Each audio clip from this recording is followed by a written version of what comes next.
क्या बात है।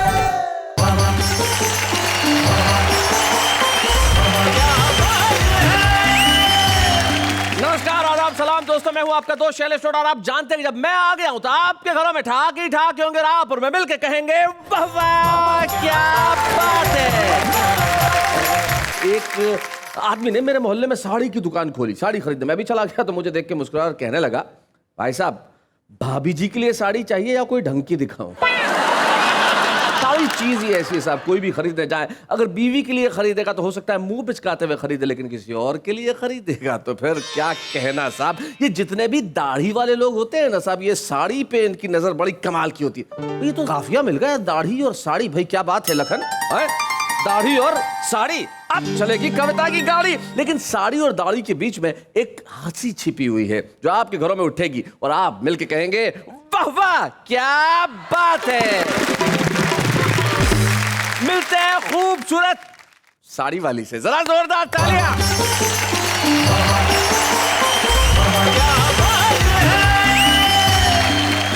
नमस्कार, आदाब, सत श्री अकाल। मैं नेहा के मेहता आप सबका तहे दिल से स्वागत करती हूँ और कहती हूँ चाहिए आड़ी टेढ़ी निकले दाढ़ी, सीधी सीधी उड़े साड़ी। गौर फरमाइए, फरमा रहे हैं। आड़ी टेढ़ी निकले दाढ़ी, सीधी सीधी उड़े साड़ी। दाढ़ी काटो तो वेस्ट हो जाए, साड़ी काटो तो दुपट्टा बन जाए। क्योंकि ये जो कविता के कीड़े हैं, जो बड़ी खतरनाक किस्म की कविता निकल रही है, इससे पहले कि ये और आगे बढ़े और ये कविता की गाड़ी में सवार हो, जरा हम देख लेते हैं कि हमारी दाढ़ी और साड़ी आज क्या करने वाले हैं। हमारे जैसा कवि था, एक औरत जा रही थी, बहुत सुंदर साड़ी थी, उस पे हवाई जहाज बने हुए थे, एक कितने सारे हवाई जहाज बने हुए थे। वो गौर से देख रहा था तो औरत को बड़ा गुस्सा आया, ये आप क्या देख रहे हैं, आपने कभी औरत नहीं देखी? बोले देखी है। फिर आपने क्या साड़ी नहीं देखी? बोले साड़ी भी देखी है। तो क्या आपने हवाई जहाज नहीं देखे? वो भी देखे, लेकिन इतना बड़ा हवाई अड्डा नहीं देखा। देर रात तक सजना रहते बहार जी, देर रात तक सजना रहते बहार जी, जब मुझको चढ़ता है इश्क का बुखार जी, जब मुझको चढ़ता है इश्क का बुखार जी, हर्राटे मार मार सोते हैं दिलदार, मार मार सोते हैं दिलदार जी। हमारे नेताओं के 3 नित्य कर्म हैं जी, भाषण, आश्वासन और उद्घाटन। एक नेताजी को अपने कर कमलों से रिबन काटने का इतना भयंकर शौक था कि एक बार नींद में उन्होंने अपनी सगी पत्नी की चोटी ही काट डाली। बहुत अच्छे बिल्कुल जी। कल रात मेरे ख्वाब में आए थे राम जी, मुझको थमा गए थे सवालात की पर्ची। पहला सवाल ये है कि नेता है क्या भला, क्यों मुझको खींचता है चुनावों में ये भला। क्या बात है। वैसे तो इसे मेरी कभी याद न आए, बस 5 साल में मुझे एक बार बुलाए।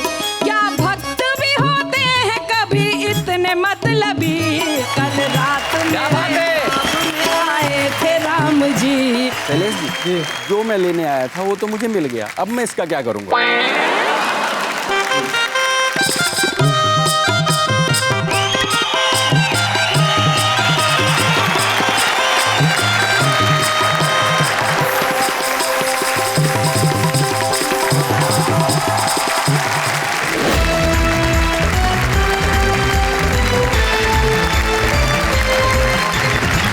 ये उधर जो बैठी हैं वो देश की प्रसिद्ध दाढ़ियां हैं और इधर जो बैठी हुई हैं वो देश की प्रसिद्ध साड़ियां हैं। वाह, यहाँ तो दाढ़ी की तुक साड़ी से मिल गई, लेकिन जिंदगी में साड़ी की तुक दाढ़ी से नॉर्मली नहीं मिलती। आप देखिए, सबसे पहले सुरेंद्र सार्थक को देखो, इसके चेहरे पे सफेद दाढ़ी हो, पास में फारूक सरल जैसे खिचड़ी दाढ़ी, उसके बाद तिलकेंद्र अरोड़ा, ये उखड़ी दाढ़ी है, कभी इधर है कभी इधर है। ये डिजाइनर दाढ़ी है हरेश चतुर्वेदी की, मुगलाई दाढ़ी। मुगलई दाढ़ी। भाई वाह, इन्होंने एक नया प्रयोग किया, लेकिन इन चारों में एक समानता जरूर है। आप चारों के चेहरों को जरा ध्यान से देखिए, कुछ की दाढ़ी पूरी है, कुछ की हाफ है, लेकिन सर चारों के साफ है। भाई क्या बात है, भाई क्या सामने जो हमारी खूबसूरत साड़ियां बैठी हुई हैं, भाई कमाल है, अलग अलग रंग है, पीली है, काली है, नीली है। जो सबसे पहले ये दो बैठी हुई हैं, ये दोनों भोपाल से आती हैं। संगीता सरल, वाह वाह क्या बात है कि पहले एपिसोड में वो छुपे रुस्तम के तौर पे आई थी, जो आज हमारी मुख्य कवित्री के रूप में बैठी हुई है संगीता सरल जो भोपाल से। संगीता सरल के बाद जो बैठी हुई है उनका नाम डॉक्टर अनु सपन है। डॉक्टर अनु सपन सिर्फ गजलें ही नहीं कहती, बड़ी खूबसूरत अंदाज के अंदर अपने गीत लिखती है, जिसका आज हम मुजाहरा करेंगे। लेकिन उनके आगे जो बैठी हुई है वो दिल्ली से हमारे बीच में आती है, शालिनी सरगम उनका नाम है। जोरदार तालियों से उनका स्वागत करें। और उनके आगे बहुत गुस्से में बैठी हुई हैं हरेश चतुर्वेदी, तो बड़े आतंकित से बैठे हुए हैं। मुझे ऐसा नजर आ रहा है जैसे कोई जादूगरनी हो। लता हया का जादू चलता है देश भर के श्रोताओं के सर पे जब वो पढ़ती हैं अपनी गजलें, अपने गीत और सुनाती हैं कुछ ऐसा कि लोग कहते हैं वाह वाह क्या बात है। लता हया हमारे महफिल की शुरुआत करते हैं उनसे जिनके पास दाढ़ी और साड़ी दोनों के नितांत निजी, वैयक्तिक और खतरनाक अनुभव है। अब वो व्यक्ति यहाँ आके जब अपने एक्सपीरियंस शेयर करेगा तो लोग तालियां बजाते हुए कहेंगे भाई हरीश जी आपने तो कमाल कर दिया। आइए हरीश चतुर्वेदी जी, जोरदार तालियों के साथ।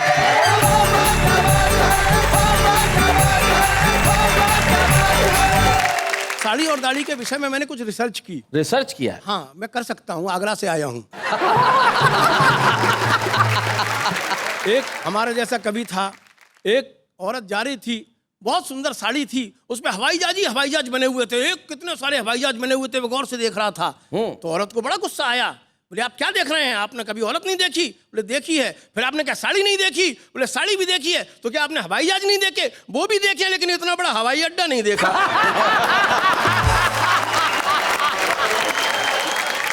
तो सो रिसर्च की मैंने, कुछ लोगों से इंटरव्यू लिए जी जी कि भयंकर ट्रैफिक जाम में फंसे एक दड़ियल नौजवान से हमने पूछा कि बताइए साड़ी और दाढ़ी में क्या फर्क होता है। नौजवान बोला कि हम तो धूप में, बरसात में 4 दिन से ट्रैफिक जाम में फंसे हैं, आप कौन कमबख्त हैं जो इस भीड़ में इंटरव्यू लेने घुसे हैं। अरे हम तो अपनी प्रेमिका को पटाने, उसको साड़ी दिलाने के लिए चले थे। शायद उसकी नजरों में उस समय हम देवों को देव थे, लेकिन इस ट्रैफिक जाम ने हमें भूत बना दिया है। जिस समय हम घर से निकले थे हम भी क्लीन शेव थे।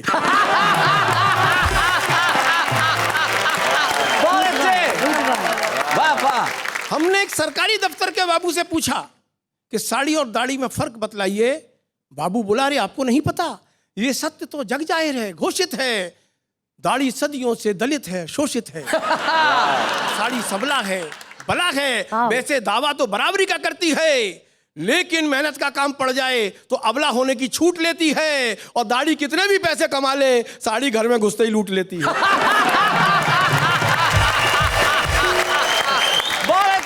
इसलिए भाई हमें इस पंगे में मत फंसाइए। हम तो घर में एक ही से दुखी हैं, यहाँ तो 4-4 हैं।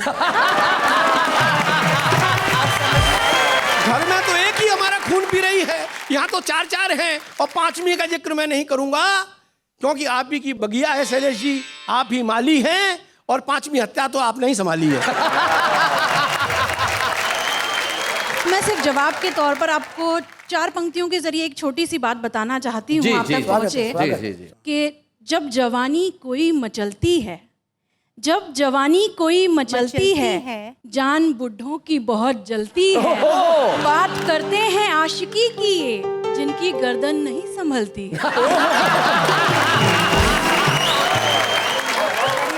मित्रों ये बहस तो चलती रहेगी। एक सिचुएशन कविता आपके बीच में पढ़ना चाहता हूँ जी। एक राजा के जमाने में आपको लिए चलता हूँ। वो राजा इतना ज्यादा कविता प्रेमी है कि उसके राज्य में जो भी बात कही जाएगी कविता में कही जाएगी। अच्छा। गद्य में कोई बात नहीं कही जाएगी। तो स्वाभाविक है उसके दरबार में जो भी लोग हैं वो सब कवि हैं। उस राजा के महल में आग लग जाती है। अच्छा। राजा महल में पड़ा पड़ा सो रहा है। राजा के महल में आग लगी और अलग अलग कवि जाके अपने अपने अंदाज में राजा को सूचना देंगे। जी। सबसे पहले भेज रहा हूं अपने परमादरणीय स्वर्गीय काका हाथरसी को। उनकी शैली, उनके शिल्प से आप परिचित हैं जी। कि राजा जी सुनियो जरा बड़े हमारे भाग्य, आज तुम्हारे महल में लगी जोर की आग। लगी जोर की आग। और लगी जोर की आग त्रस्त है सब नर नारी, अस्त व्यस्त है आंगन खिड़की अटा अटारी। तो कह काका कबीराय टका 1100 लेंगे, हम नहीं लगवाइए हम बुझवा देंगे। आदरणीय संतोषानंद जी बहुत बड़े फिल्मी गीतकार हैं जी। उनका फिल्म क्रांति का एक गीत बहुत हिट हुआ, जिंदगी की न टूटे लड़ी, प्यार कर ले घड़ी इसी दो शो घड़ी। में वो सुना के भी गए हैं, गए हैं जिंदगी तो की न टूटे सुनिएगा। लड़ी। अगर उन जैसा कोमल गीतकार जैसा राजा से कहेगा कि तेरे महल में आग लगी तो क्या करना चाहिए? जल रहा है महल भी तो क्या, ओहो, हम कहेंगे हर एक मोड़ पर, दिल की दुनिया बसाएंगे हम, तुझको जलता हुआ छोड़ तो लंबे चौड़े खजाने को छोड़ो, दे दे तू अपने जूते घड़ी घड़ी प्यार करने की किसको बड़ी किसको पड़ी।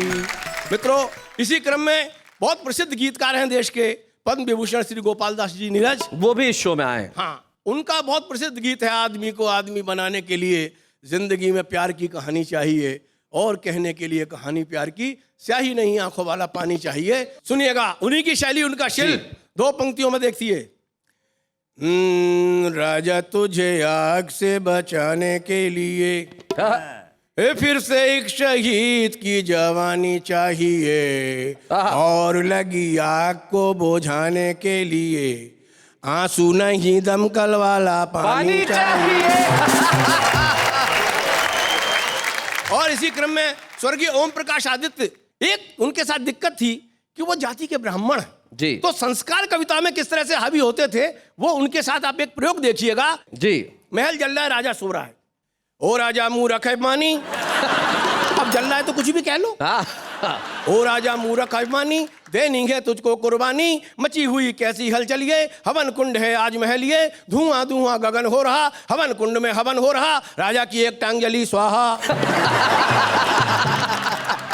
एक बहुत प्रसिद्ध कवि हैं श्री बाल कवि बैरागी, सुनिए। ये आग लगी है मुश्किल से, अब हम ना आग बुझाएंगे, ये आग लगी है मुश्किल से, अब हम ना आग बुझाएंगे, सब मिलकर इन अंगारों को अब और अधिक धधकाएंगे। तो राजा ही जहां पर सोता हो, क्या बात है, सूरज सोआ रोता हो, उन महलों का क्या करना है, उनमें तो लावा भरना है। क्या बात, लेके आग हाथों में, ये मशाल हाथों में, जला दो महलों और मकानों को, राजा की नींद उड़ानी ही होगी, अरे जगना ही होगा जवानों, अरे जगना ही होगा जवानों। और अंत में मैं शैलेश भाई का मैंने कोशिश की है, आप जिस शैलेश को देखते हैं मैं उस शैलेश की बात नहीं कर रहा हूं, जिस शैलेश को मैं जानता हूं वो बात कर रहा हूं। हो जाए। राजा, तेरे महल में आग लगी है और सारा समाज कर रहा है तुझे पानी पानी, अगर तुझ में जरा सा भी बचा हो पानी तो उसे इस महल पर लगी आग में डाल दो, तेरे इस पाप के घेरे में कितने निर्दोष फंस गए हैं, इनमें से कुछ को तो जिंदा निकाल दो। क्या बात है राजा, अगर तेरे आंसुओं से इस आग की एक चिंगारी भी ठंडी हो जाए तो वहां से निकले झुलसे हुए मानव तेरी अधजली मानवता के गुण गाएंगे, और पाप की सीढ़ी पर चढ़ते हुए लगातार तुम्हारे कदम शायद एक दो सीढ़ी नीचे उतर आएंगे, शायद एक दो सीढ़ी नीचे उतर आएंगे। क्या बात है, वाह वाह।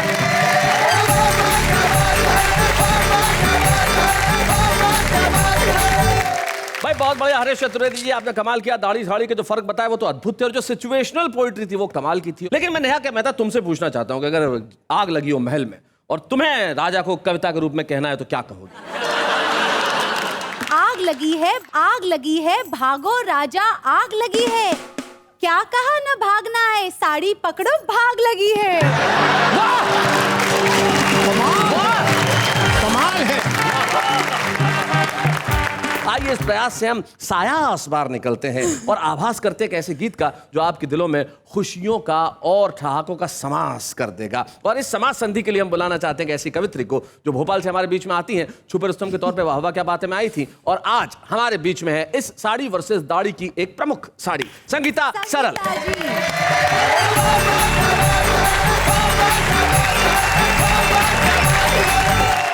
ये दाढ़ी वाले जो बैठे हैं, इन्हें क्या पता कि साड़ी वालों को और क्या क्या व्यथाएं घर में झेलना पड़ती है। वो कष्ट का एक गीत, साड़ी की क्या व्यथा, ऐसा गीत जिसमें कष्ट में भी मजा है, वो गीत में आपको सुनाई। दो ननदे दो देवर दो है जेठ जी, ओहो, दो ननदे दो देवर दो है जेठ जी, कैसे सजन से हो हमरी भेंट जी। दो देवर दो ननदे दो है जेठ जी, कैसे सजन से हो हमरी भेंट जी। छोटा सा घर है बड़ा है परिवार जी, क्या बात? देर रात तक सजना रहते बाहर जी, देर रात तक सजना रहते बाहर जी।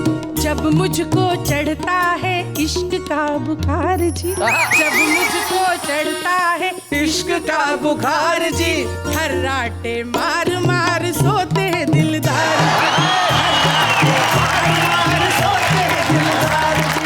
मामला ये प्यार का कैसे हो सेठ जी, मामला ये प्यार का कैसे हो सेठ जी, अपने सजन से हो हमरी भेंट जी। एक और मुश्किल, योग बड़ी मुश्किल से मिलता है मिलन का, योग बड़ी मुश्किल से मिलता है मिलन का, देखने को मिलता न चेहरा सजन का, कैसे बताऊं दर्द अपने तन मन का, हाल बुरा है मेरे दिल की अगन का, कि बेबस हो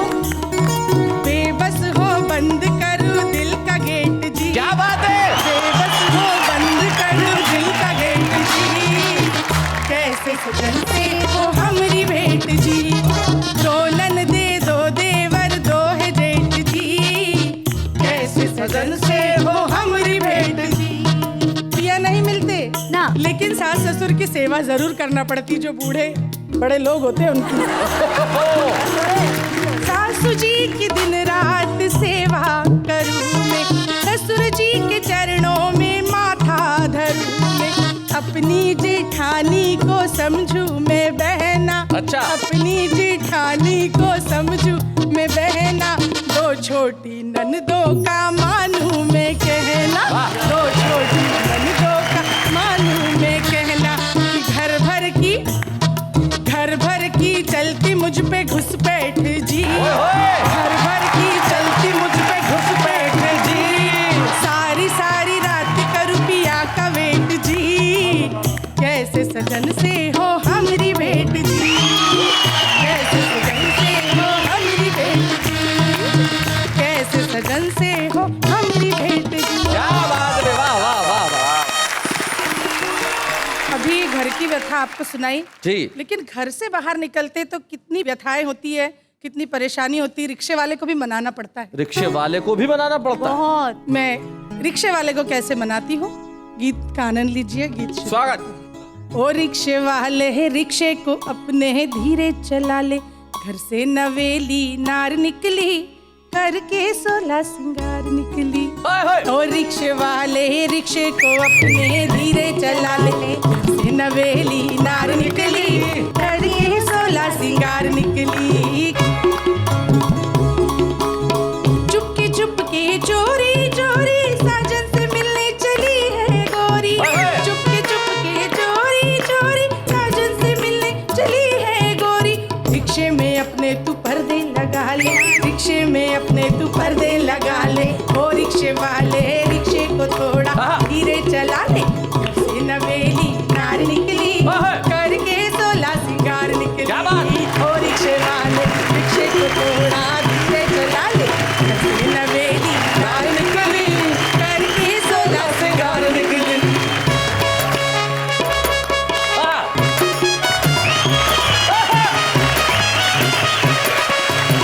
रिक्शा तेरा चले टन टनाटन, रिक्शे को तू रखना भनाभन, रिक्शा तेरा चले टन भनाभन, रिक्शे को तू रखना टनाटन, की रिक्शे के चक्के में घुंघरू लगा ले, रिक्शे के चक्के में घुंघरू लगा ले। ओ रिक्शे वाले रिक्शे को थोड़ा धीरे चला ले, नवेली नार निकली करके 16 सिंगार निकली, करके 16 सिंगार निकली।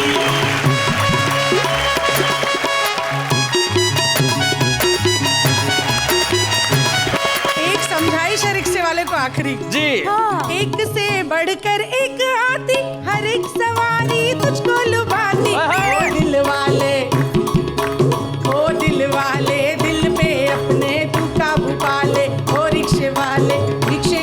थोड़ा धीरे चला ले, से नवेली नार निकली, करके 16 सिंगार निकली ओ रिक्शे वाले।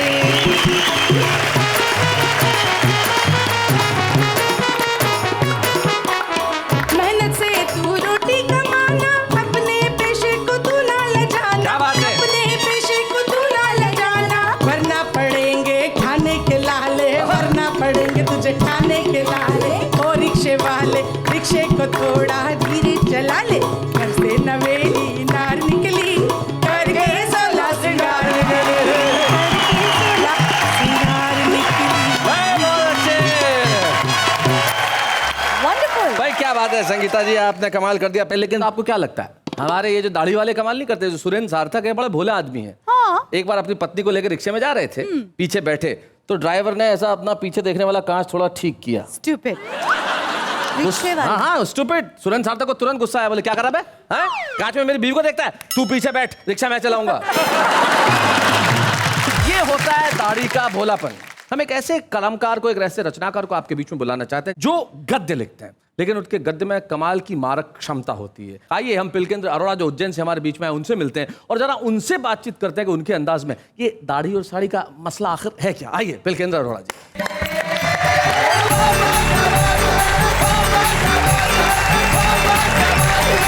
सबसे पहले मैं परमपिता परमेश्वर का आभार व्यक्त करता हूं जिसने मुझे एक दाढ़ प्रदान की। जी यदि दाढ़ी ना होती तो भला दाढ़ी कैसे होती? सही बात है, दाढ़ नहीं होती तो दाढ़ी कैसे होती। सही बात। बिना खेत के भला फसल उग सकती? नहीं। फिर आभार व्यक्त करता हूँ वाह वाह क्या बात का, इस एपिसोड में उन्होंने दाढ़ी वालों को 50% रिजर्वेशन प्रदान किया। क्या बात। दाढ़ी हमारी आन है, बान है, शान है। धिक्कार है उन दाढ़ों पर जिनकी कोई दाढ़ी नहीं। देखो है? I am from sari camp. मैं तो सब टीवी के माध्यम से सरकार से अपील करता हूं कि वो नौकरी और चुनावों में दाढ़ी वालों को आरक्षण दें। यदि नहीं तो हम सब दाढ़ी वाले मिलकर एक नई पार्टी बनाएंगे, संप्रदाय संयुक्त प्रगतिशील दाढ़ी गठबंधन। बहुत अच्छे। वैसे भारत में दाढ़ी और साड़ी का इतिहास बड़ा पुराना है, बहुत पुराना, आपसे भी ज्यादा पुराना। पर वो कौन था जिसने सबसे पहले दाढ़ी रखी और वो कौन थी जिसने सबसे पहले साड़ी पहनी? इस विषय पर इतिहासकारों में पानीपत का चौथा युद्ध अभी तक चल रहा है। क्या बात है, बहुत अच्छे। पर दुख इस बात का है कि साड़ी ने हमेशा दाढ़ी को पराजित किया है। हाँ। बधाई हो, आपसे बड़ी सहानुभूति है मुझे। इतिहास गवाह है, दाढ़ी वाले विश्वामित्र के सामने जब मेनका की साड़ी आ गई तो ऋषि की तपस्या भंग हो गई। हाँ। और एक सन्यासी फिर से गृहस्थ आश्रम में प्रवेश कर गए। Back to pavilion. महाभारत में आदरणीय दुशासन जी ने, आदरणीय, परम आदरणीय, हाँ। महाभारत में परम आदरणीय दुशासन जी ने जब द्रौपदी की साड़ी खींची तब भी भीष्म पितामह और द्रोणाचार्य अपनी अपनी दाढ़ियों के साथ मौन थे। एक मशहूर पेंटर जब भी माधुरी जी को देखते थे तो फिदा हो जाते थे जी। उनकी दाढ़ी उन्हें देखकर लहराने लगती थी। हाँ। और कई बार तो इतनी जोर से लहराती थी कि वे माधुरी जी का पोर्ट्रेट ब्रश की बजाय अपनी दाढ़ी से ही बना दिया करते थे। आज भी देश में एक दाढ़ी मौन है, एक साड़ी पूरे देश को चला रही है। क्या बात है। और एक दाढ़ी धीरे धीरे दिल्ली की ओर बढ़ रही है। एक दाढ़ी धीरे धीरे दिल्ली की ओर बढ़ रही है। यह कितने सुकून वाली बात है कि हमारे नेता कर्म कांड में बिल्कुल भी विश्वास नहीं करते जी, पर बेचारे कर्म ही ऐसे करते हैं जो कांड बन जाते हैं। कई बार तो उनका सरनेम ही कांडा पड़ जाता है। हमारे नेताओं के 3 नित्य कर्म हैं जी, भाषण, आश्वासन और उद्घाटन। हाँ। कुछ नेता तो हाथ में कैंची लेकर ही उत्पन्न होते हैं। उत्पन्न होते हैं, बहुत अच्छे। और उत्पन्न होते ही उद्घाटन कर डालते हैं जी। एक नेताजी को अपने कर कमलों से रिबन काटने का इतना भयंकर शौक था कि एक बार नींद में उन्होंने अपनी सगी पत्नी की चोटी ही काट डाली। बहुत अच्छे बिल्कुल जी। शादी के प्रथम मिलन में वे सुहाग कक्ष में तब तक नहीं गए जब तक कमरे के बाहर एक लाल रिबन नहीं बांधा गया। बहुत बढ़िया। क्या बात है? कोई बात नहीं है, बहुत साधारण सी बात है। ये भी मैंने अंग्रेजी में बोला है। एक नेता ने एक शॉपिंग कॉम्प्लेक्स का उद्घाटन किया जी। पर भाषण देते हुए वे 100 टंच फिसल गए। 100 टंच जी। और शॉपिंग कॉम्प्लेक्स को सुलभ कॉम्प्लेक्स बोलने लगे। अपने मार्मिक उद्गार व्यक्त करते हुए मार्मिक नेताश्री ने कहा, नगर के विकास में सुलभ कॉम्प्लेक्स का बड़ा योगदान रहता है। बहुत अच्छे, बहुत बढ़िया। एक नगर की सभ्यता और संस्कृति की पहचान होते हैं सुलभ कॉम्प्लेक्स। बहुत अच्छा। हमें सुलभ कॉम्प्लेक्स के विकास में बिना किसी कॉम्प्लेक्स के धन, मन और तन से सहयोग करना चाहिए। बहुत अच्छे, क्या बात है भाई, बहुत बढ़िया। हरि अनंत, हरि कथा अनंता की तरह नेता भी अनंत हैं, उद्घाटन भी अनंत हैं, पर मेरी रचना का अंत है। धन्यवाद। क्या बात, वाह, वाह, वाह।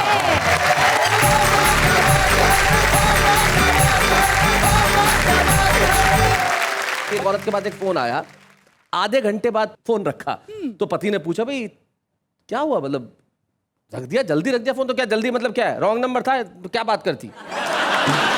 जब रॉन्ग नंबर पे आधे घंटे बात कर सकती हैं तो अगर सही नंबर लग जाए तो ये किसी का भी नंबर लगा सकती है। लेकिन इस वक्त हम जिनका नंबर लगा रहे हैं वो साड़ियों का भरपूर प्रतिनिधित्व करेंगे, इसमें कोई शक नहीं। लता हया एक ऐसी शायरा, एक ऐसी कवित्री का नाम है, जब वो बोलती है तो पूरी दबंगई से बोलती हैं। आइए मिलते हैं लता हया से।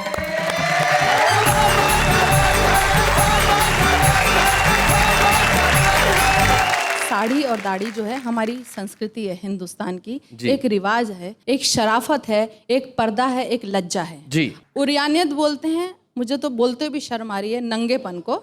और इस साड़ी की आज के दौर में 25 लड़कियां अपनी ड्रेस बना के पहन सकती हैं। तो एक बात कहने की कोशिश कर रही हूँ कि हमारे मुल्क में उरियानियत अब रक्स करती है। हमारे मुल्क में उरियानियत अब रक्स करती है, जिसे देखो वो पश्चिम की ही धुन पर गुनगुनाता है। वो जिसको हिंद की तहजीब से नफरत है ये सुन ले, वो जिसको हिंद की तहजीब से नफरत है सुन ले। अरे पश्चिम में तो सूरज भी जाकर डूब जाता है। अरे पश्चिम में तो सूरज भी जाकर डूब जाता है। और एक बात ये भी कहना चाहूंगी कि मर्दों का तो गुरूर और पहचान है दाढ़ी, और हिंदी रिवायात का सम्मान है साड़ी।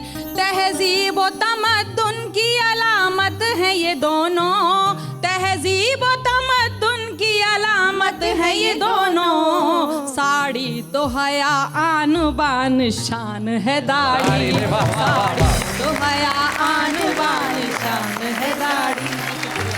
और देखिए एक बात और कहूँगी शैलेश जी की औरत जितनी ढकी हुई हो वो उतनी ज़्यादा आकर्षक लगती है, निश्चित तौर पे। और जो सोचते हैं कि हम बिल्कुल शायद बहुत ग्लैमर के रंग में रंग जाएंगे, नहीं, ये बात एक औरत कह सकती है। सुनिएगा जी।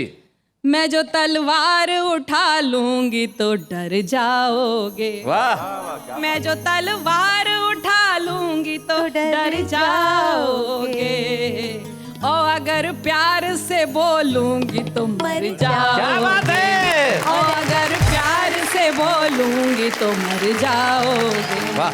तुम बुरा करके जमाने में भले बन जाओ, वाह। तुम बुरा करके जमाने में भले बन जाओ, उसकी नजरों में बुरा बन के किधर जाओगे, उसकी नजरों में बुरा बन के किधर जाओगे। क्या बात है। अब देखिए ये कार्यक्रम शुरू करके हिंदी भाषा को घर घर तक वापस पहुंचाने की कोशिश की है, इसके लिए तो मैं मुबारकबाद देती हूँ सबकी तरफ से। एक बात कहने की कोशिश की है, हम लोग यहाँ पे हैं कि हिंद में रह के भी हिंदी से बगावत ए हया, हिंद में रह के भी हिंदी से बगावत ए हया, अपने घर को ही जो तोड़ोगे किधर जाओगे, अपने घर वाह वाह वाह वाह, बहुत बढ़िया शेर है। अरे बहुत बढ़िया लता, बहुत अच्छा शेर है। क्या बात है। एक गीत आप तक पहुंचा रही हूँ। जी, स्वागत। गीत बहुत लंबा है, लेकिन मैं बहुत मुख्तसर संक्षेप में करके खाली 2-3 बंद आपको सुना रही हूँ। आप जैसा चाहें सुना।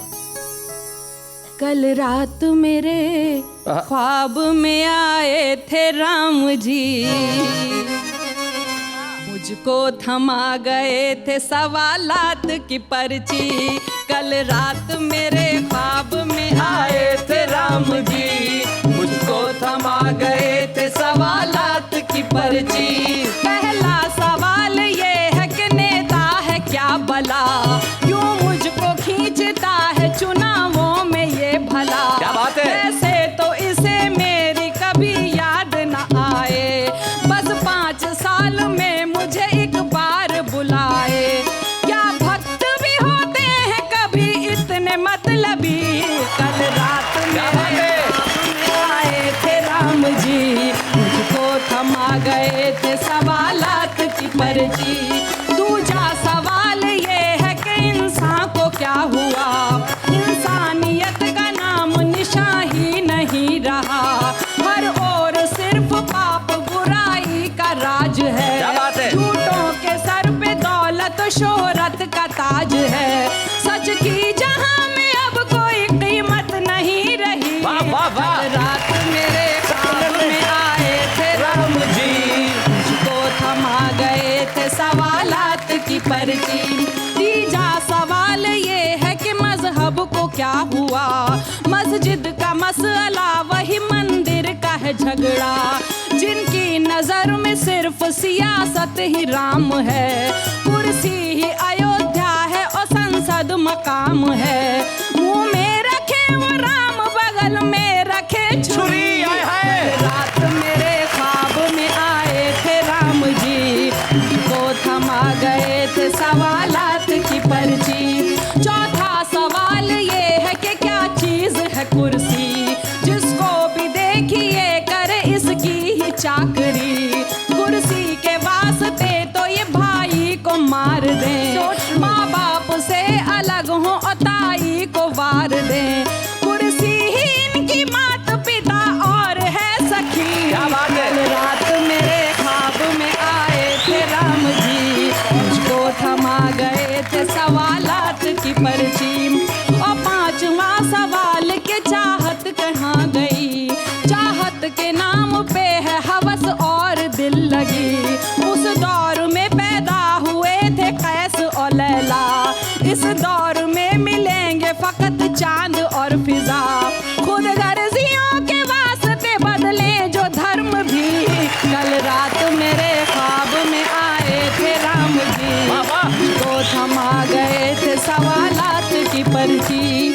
चले जी, मैं जहाँ पे ज़बान को लेके मज़हब को लेके झगड़े करते हैं, मैं कवि वहाँ एक वापस निपटाने की कोशिश करता है। मैंने ऊपर वाले के ज़रिए, भगवान के ज़रिए झगड़े को निपटाने की कोशिश की। सुनिए। और ये छठा सवाल तेरे वास्ते हया, मुझको दिखा के एक गज़ल राम ने कहा।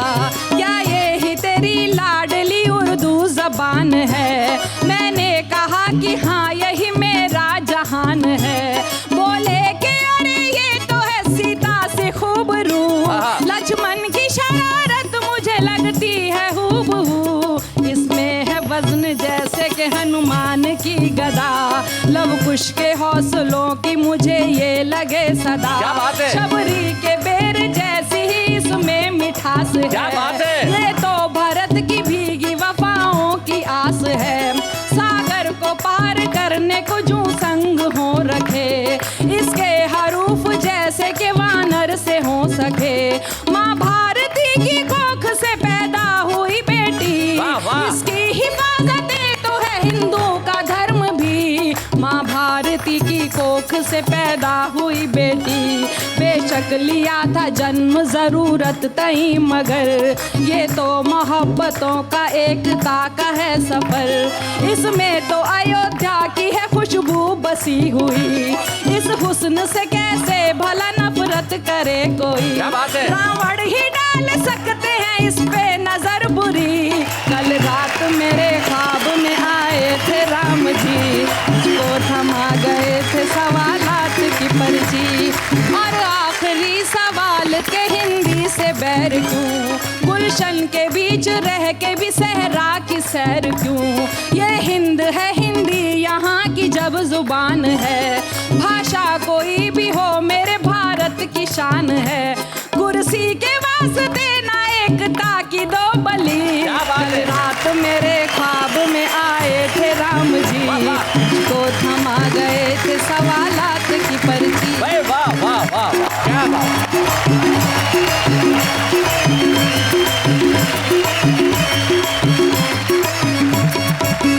मैं बहुत सारे हिंदी कविता के आलोचकों को जब ये कहता सुनता हूँ कि नई पीढ़ी कविता नहीं सुनती, नई पीढ़ी को अच्छी कविताएं समझ में नहीं आती, उन्हें एक बार वाह वाह क्या बात है के सेट पे चले आना चाहिए और देखना चाहिए कि जब लता हया पढ़ के बैठती है तो ये जवान पीढ़ी किस तरह खड़े होकर तालियां बजाती है। वाह वाह क्या बात है।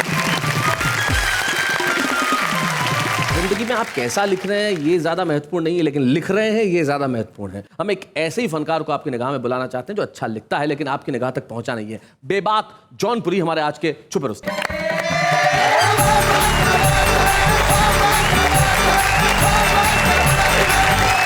नेहा जी नमस्कार। नमस्कार। शैलेश जी नमस्कार। नमस्कार। इन सब की तो पूरी है, मेरी आधी है जी। और मेरे घर में साड़ी वाले नहीं, अच्छा, शायद इसलिए कि ये आधी है। आएगी तो ये भी नहीं रहेगी बेटा। जी, तो मैं अपनी बात सुनाए। नेहा जी आप विशेषतर ध्यान दें। ध्यान दे भाई। स्वागत। करा दो मेरी भी शादी। ओहो, ध्यान दीजिए। दिया दिया। अरे अपनी भी हस्ती है, सही बात है। दिला दो कोई एक दुल्हन, चढ़ी सावन की मस्ती है। भाई बहुत अच्छे। चले हैं हाथ ये देखो कि जब रोटी बनाता हूँ, क्या दर्द है। कमाई कम नहीं मेरी, अच्छा, मैं ऊपर की कमाता हूँ। वाह वाह। कमाई कम नहीं मेरी। नेहा जी ऊपर की भी कमाई है। हाँ बिल्कुल, तुम्हारा प्रपोजल बिल्कुल पहुंच रहा है। I am noting. करूं जब बात शादी की, ये दुनिया मुझ पे हंसती है। देखो, दिला दो कोई एक दुल्हन, अरे अपनी भी हंसती है। करा दो मेरी भी शादी। कुछ ऑप्शन दे रहा हूं आपको, यदि आप बात कर सके। ठीक है। करो तैयार राखी को, अच्छा, करो तैयार राखी को, वहाँ पर भी मैं हाजी हूँ जी। अगर नेहा जी हाँ बोले, वहाँ पर भी मैं हाजी हूँ। वहां पे भी राजी है भाई। कुंवारा मैं रहूं कैसे, विरह की अग्नि भड़की है। मिली ना अब तलक कोई, भंवर में मेरी कश्ती है। मिली ना अब तलक कोई। वाह वाह वाह। बेबाक जौनपुरी की कविता सुनने के बाद मैं बेहद द्रवित हूँ, मन बड़ा भारी है।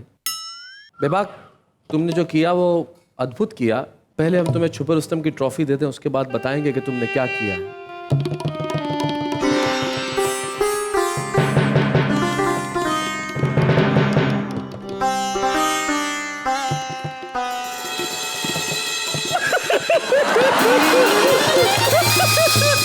Shailesh, what happened?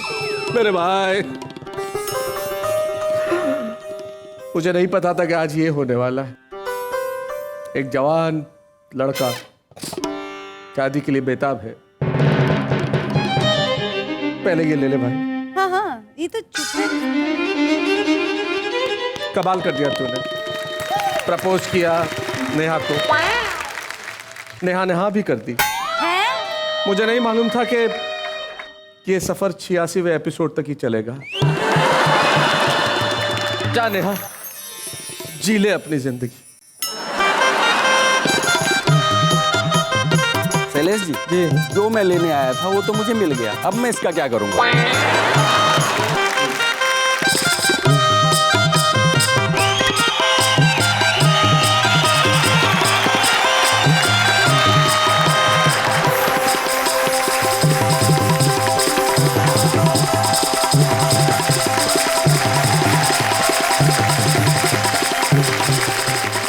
कुल मिला के बेबाक जौनपुरी नेहा के मेहता को ले तो गया साहब, लेकिन उसका हर कदम अब सवालिया हो जाएगा।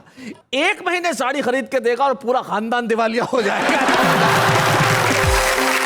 फिर बस सारी उम्र पैसा इसलिए जोड़ेगा कि खरीदनी है साड़ी, और इसी चक्कर में बेबाक जौनपुरी की फ्रेंच कट हो जाएगी इतनी लंबी दाढ़ी। लेकिन हमारे ये दाढ़ी और साड़ी का जिक्र कल भी चलता रहेगा हमारे इस मैराथन एपिसोड में। कल हम फिर लौटेंगे। नेहा के मेहता बहुत खुश रहे, ईश्वर उन्हें बहुत एक सुखी वैवाहिक जीवन प्रदान करे बेबाक जौनपुरी के पास। कितना अच्छा लगेगा नेहा जौनपुरी।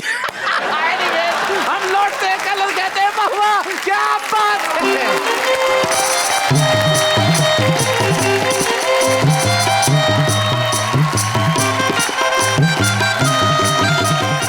ऐसे और भी मज़ेदार वीडियो के लिए हमारे चैनल को लाइक, शेयर और सब्सक्राइब करें।